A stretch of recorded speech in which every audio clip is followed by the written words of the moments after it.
40 আর রংপুরে মাল খায় না সবাই, দাম বেশি ভাই, ডাল মাল ভালো, গোবর থাকবে নাটক সেই চলবে গ্রাম দেখা যাবে, সেটা দিয়ে কথা শুনে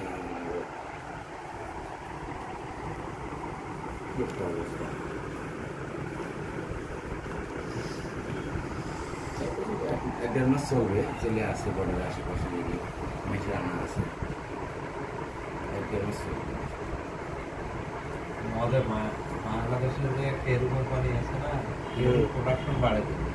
আচ্ছা তেল প্রোডাকশন বাড়ে দিয়ে বিভিন্ন জায়গায় বার্তা বিলার অনুমোদন আরো বেশি হয়ে যাচ্ছে। আচ্ছা অনুমোদন নেওয়া যাবে স্যার বার্তা আমি বের করবো না আসলে নেওয়াটা খুব তার ব্যাপার, ওই স্থানীয় গভর্নমেন্টের ইয়ে লাগবে, সুপারিশ লাগবে, মানে এমপি সুপারিশ লাগবে, ডিসি সুপারিশ লাগবে, সুপারিশ কেউ করবে না।